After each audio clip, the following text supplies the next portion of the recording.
درنو لیدونکو او اوریدونکو السلام علیکم. نن به د استاد ګل پاچا الفت یو له غوره نثرونو سره ستاسو ملګری یم. راځئ د هغه له حکمت ډک الفاظ واورو، د فکر یو نوې دروازه پرانیزو. عنوان یې دی زما د لاس نیالګیه.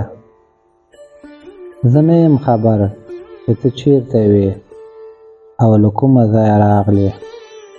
دومره پوهېږم چې نورو ګڼو نیالګیو سره په یو تنګ ځای کې ولاړ وې. هلته ستا د لویېدو او غټېدو لپاره زمینه مساعده نه وه، ځکه ستا تعلق له هغه ځایه قطع شو او دلته راغلې. زه ستا په راتلو ډېر خوشحاله یم او تا ته په خپل انګړ کې ځای درکوم. زه غواړم چې ستا تعلق او ارتباط له دغه کاله سره ښه ټینګ شي. ستا ولۍ او ریښې هرې خواته وغځېږي.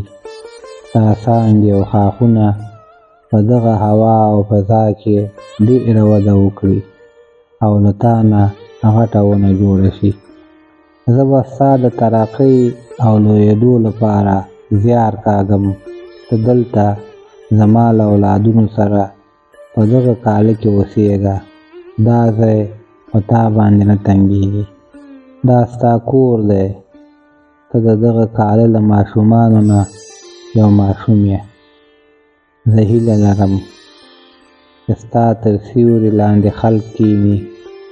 ستا شګوفه او خوږه میوه هر څوک وویني او ستا له څانګو او ښاخونو نه د مرغانو خوږې نغمې واورم. زما نیالګیه، ځکه تا شین او سمسور ووینم څومره به ښه وي. ستا ښایسته شګوفه، ستا سیوری او ستا میوه به زما لپاره ډېره لویه نیکبختي وي. زه دغه د ګلابو بوټی او دغه د عکاسۍ نیالګی هم ستا تر څنګ دم او تا ته دا ښیم چې زما زیار یوازې د میوې لپاره نه دی. زه ستا له شګوفې او شنو پاڼو سره هم ډېره مینه لرم.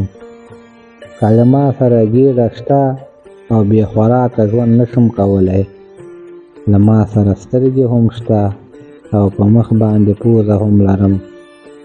څومره به ښه وي چې سبایي ستا له څانګو د مرغیو خواږه اوازونه واورم او په خوږو نغمو راویښ شم.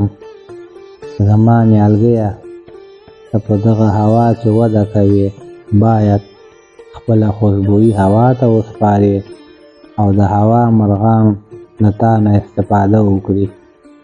هغه وږمه چې ستا کاله ته راځي باید له ځان سره یو څه یوسي.